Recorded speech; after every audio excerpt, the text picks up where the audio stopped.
Good morning all of you. जैसा कि हम पोइम पढ़ रहे थे the seven ages of man, इसका लास्ट स्टेंजा है, 7 नंबर स्टेंजा है, लास्ट स्टेंजा जिसको हम पढ़ेंगे। Last scene of all,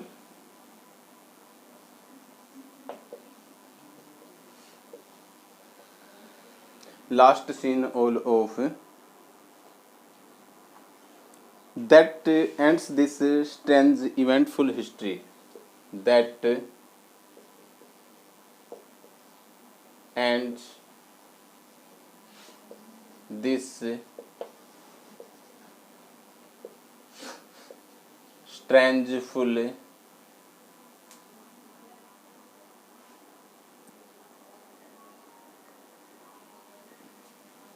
strange eventful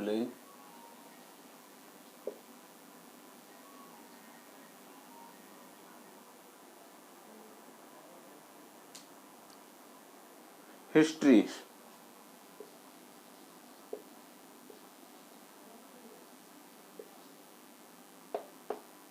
that and this strange ends this strange ends this strange eventful history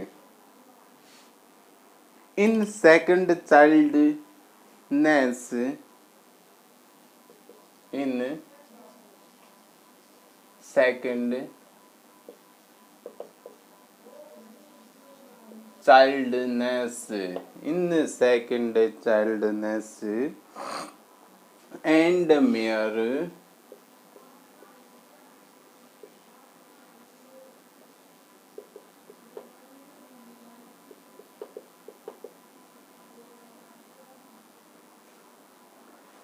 oblivion oblivion and mere oblivion, mere oblivion. Sense teeth, sense eyes, s sense SANS, sense teeth, sense eyes, sense nose,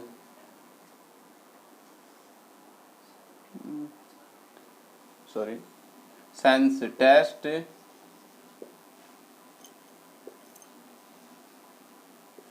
sense everything.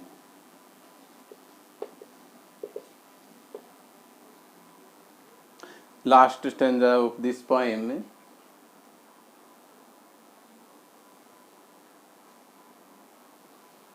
Last stanza of this poem, यानी इस कविता का अंतिम stanza है ये 7 number stanza.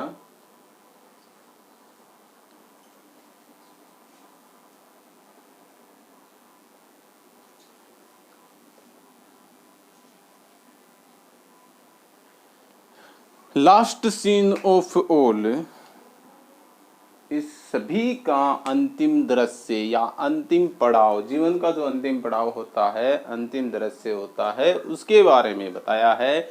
That ends this strangeful eventful history, कि जो कि इस अजनबी या जो अजीबोगरीब जीवन का इतिहास है उसका अंतिम समय होता है या इसका अंत होता है। इन सेकंड चाइल्डनेस एंड मेयर ओब्लिविजन, और यह अवस्था व्यक्ति का दूसरा बचपन कहलाती है और उसकी स्मृतियां पूर्णतः विलुप्त हो जाती है, या उसकी जो यादें हैं वो धीरे धीरे समाप्त हो जाती है। यानी विस्मृति, याद करने की जो क्षमता होती है, जो उसकी मेमोरीज होती हैं, वो सारी की सारी विलुप्त हो जाती है, वो अपनी सारी मेमोरीज को धीरे धीरे खो देता है। In this stage sense teeth, बिना दांतों के, सेंस यानी सेंस का मतलब होता है कमी, किसी चीज के बिना या उसकी कमी होना, दांतों के बिना, आइज आंखों की दृष्टि के बिना, यानी बुढ़ापे में या वृद्धावस्था में क्या होता है, व्यक्ति को कम दिखाई देता है, तो बताया है सेंस टीथ, दांतों के बगैर, सेंस आइज, दृष्टि के बगैर, सेंस टेस्ट, बिना स्वाद के, एंड सेंस एवरीथिंग, और प्रत्येक वस्तु के बगैर। तो यानी अंत में क्या होता है, व्यक्ति हर एक चीज के बगैर हो जाता है और उसका समापन हो जाता है। तो हमने क्या देखा, हमने इस लास्ट स्टेंजे का हिंदी ट्रांसलेशन किया। इसके बाद हम इसका एक्सप्लेनेशन देखेंगे। एक्सप्लेनेशन में क्या बताया है देखिए। एक्सप्लेनेशन में कवि कहते हैं, here the poet says that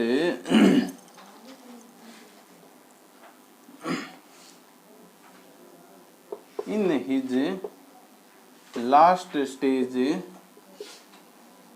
of life a man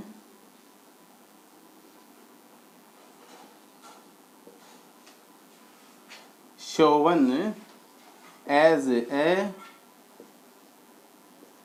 old man. Here the poet says that in his last stage of life a man shown as a old man, कि जीवन के लास्ट परिदृश्य में व्यक्ति को एक वर्द के रूप में दर्शाया जाता है या दिखाया जाता है। In this stage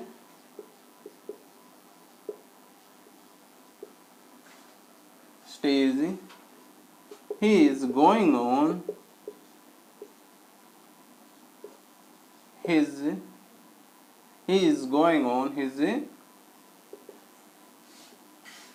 life's going on, he is going toward his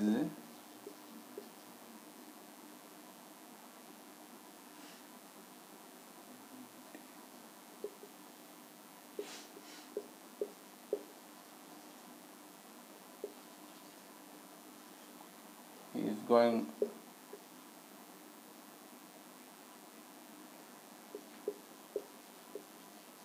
toward his death. In this stage he is going toward his death. इस अवस्था में वह कहाँ जाता है, अपनी अंतिम या मृत्यु की तरफ बढ़ता है। The poet says that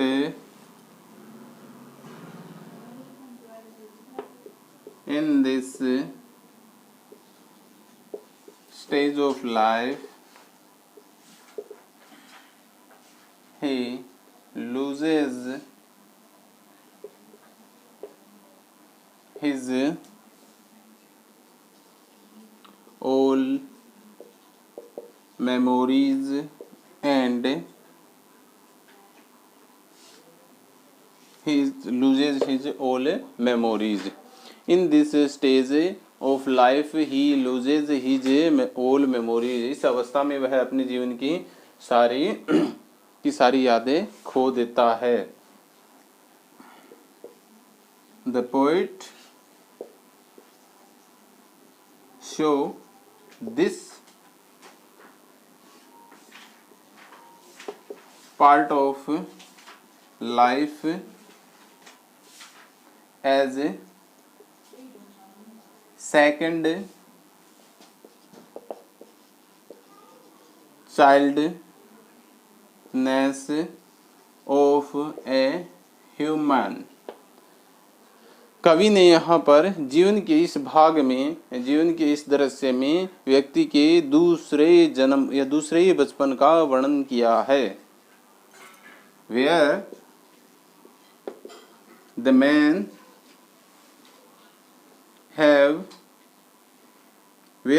have lived without eyes,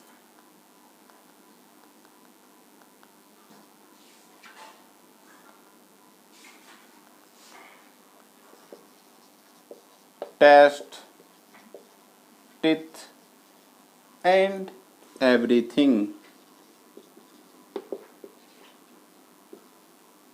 and at the end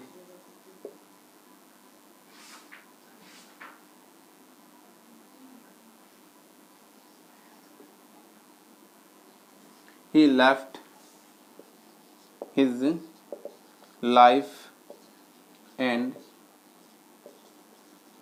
gone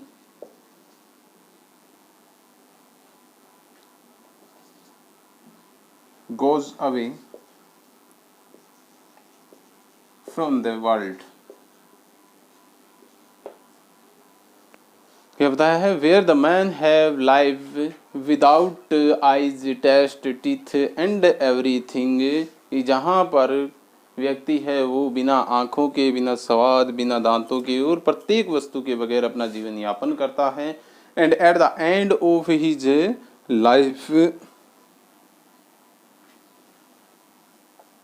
and at the end he left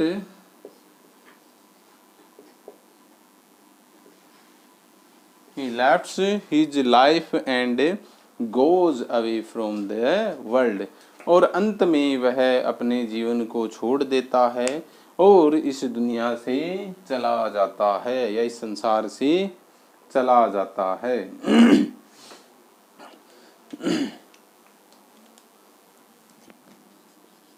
And according to poet,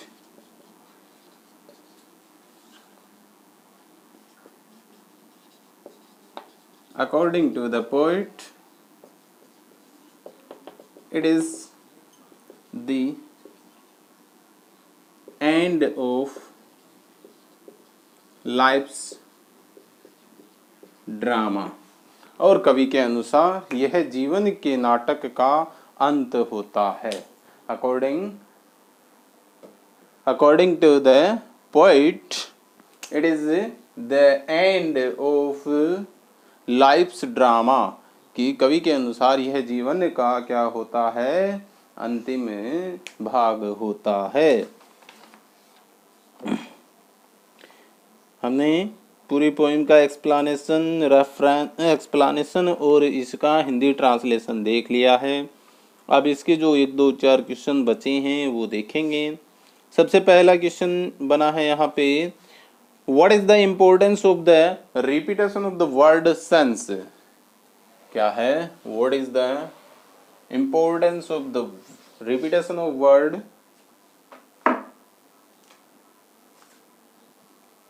question first क्या है? इस स्टेंजा से related what is the importance of the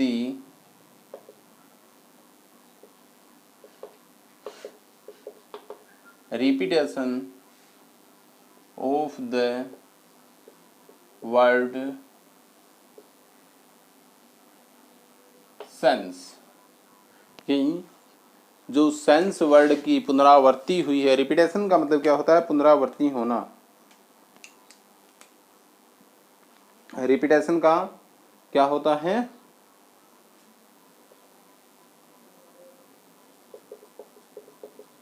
repetition of the word sense, की जो sense word है उसके repetition या पुनरावृत्ति का क्या अर्थ है। तो हम यहाँ पे आंसर देखेंगे। आंसर में लिखेंगे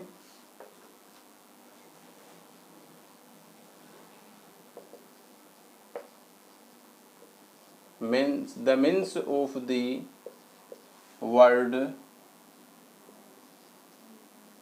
sense is without, and the importance of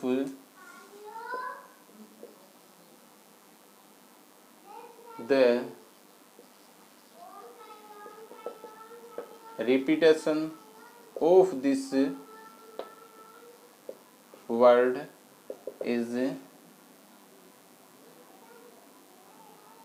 to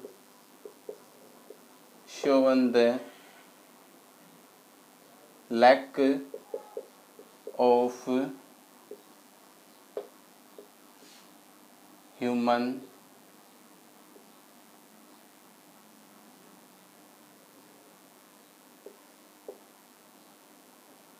sense and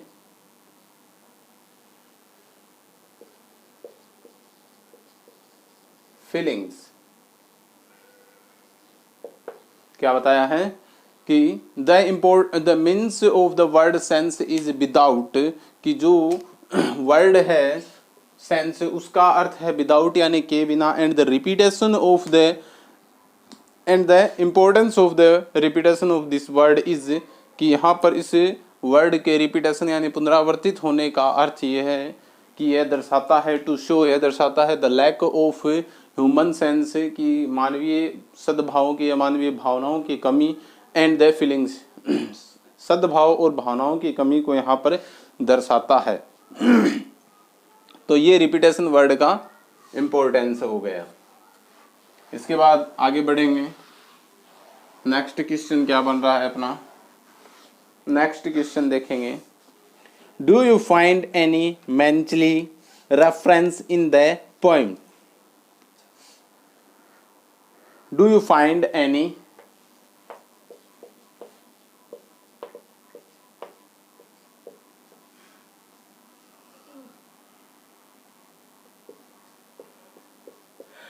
mentally, do you find any mentally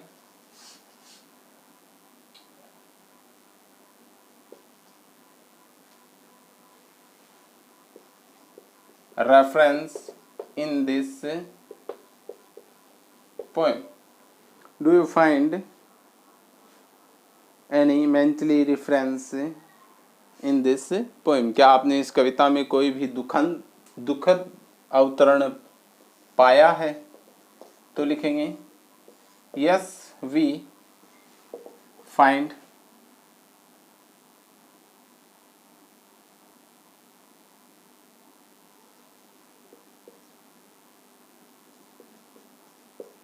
mentally reference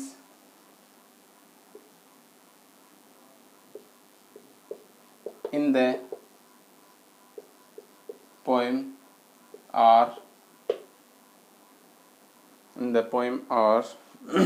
हमने इसमें जो दुखद अवतरण पाया है वो क्या है, कौन सी दुखद अवतरण का जिक्र किया गया है इसमें? तो इसमें देखेंगे, इसमें दुखद अवतरण क्या है कि वह अपने जीवन की कौन सी अवस्था में होता है, लास्ट अवस्था में होता है। The ends his strengthful event history, this strange eventful history, यहाँ पे इज लिख देंगे, is this strange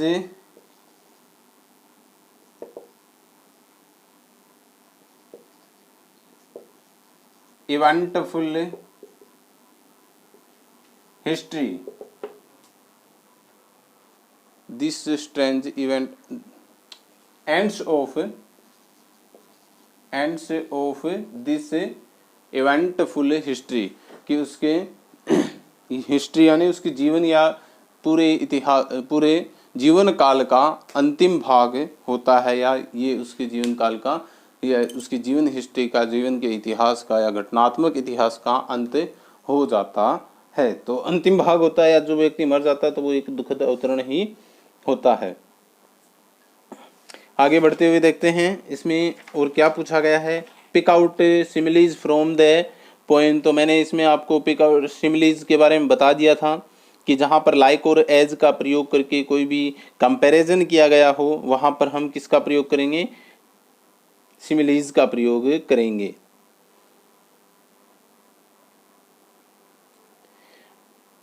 describe the silent feature of the 7th stage of a man's life. इसके बाद देखेंगे pick out the use of metaphor from the text. तो सबसे पहले हम देखेंगे मेटाफोर कहते किसको हैं। क्वेश्चन था pick out the metaphor from the poem. Next question क्या है? Pick out the use of metaphors from the text. Pick out the use of metaphors from the text। कि इस टेक्स्ट में से या इस अवतरण में से क्या करना है, मेटाफोर छांट कर लिखना है। तो सबसे पहले हमें ये पता होना चाहिए मेटाफोर होता क्या है। मेटाफोर क्या है? मेटाफोर एक क्या है? फिगर ऑफ स्पीच है। मेटाफोर क्या है? मेटाफोर सबसे पहले हम देखेंगे मेटाफोर। मेटाफोर एक क्या है? फिगर ऑफ स्पीच है। इसको हम रूपक अलंकार कहते हैं। रूपक अलंकार कहते हैं। रूपक अलंकार में क्या होता है? रूपक अलंकार में किसी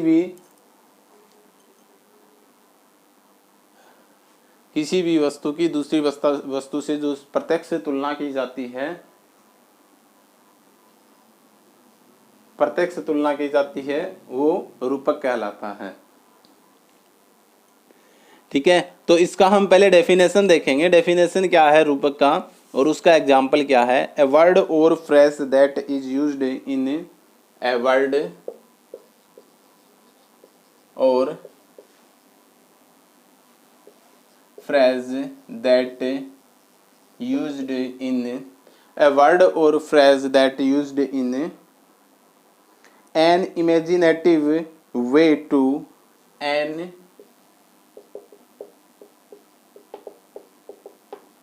imaginative way to an imaginative way to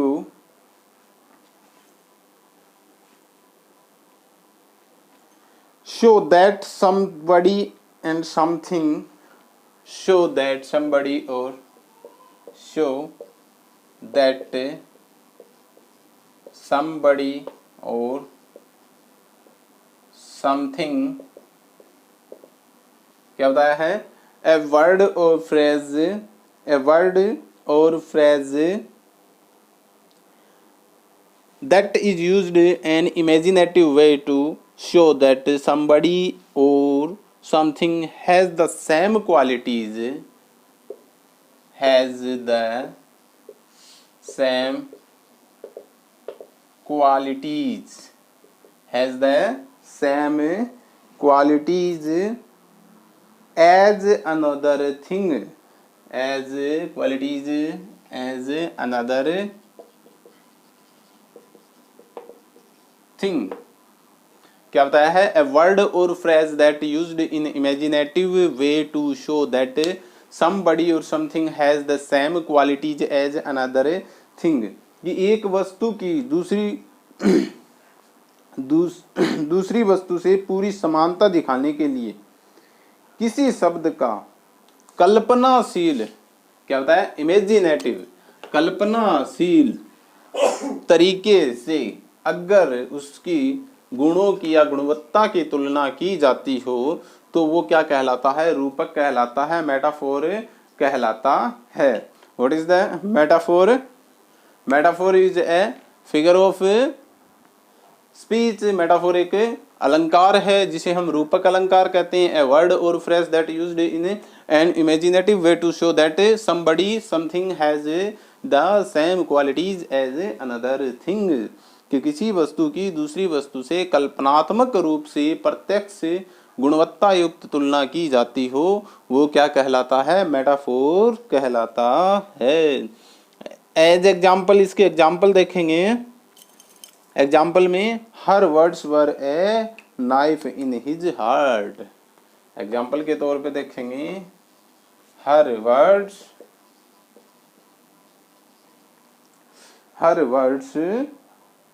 were a knife in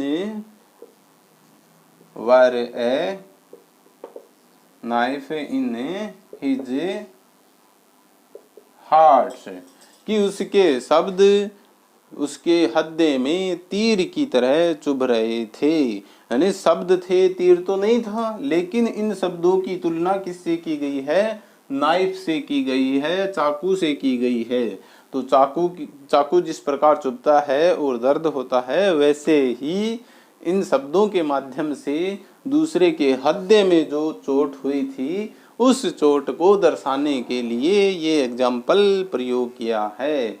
her words were a knife in his heart.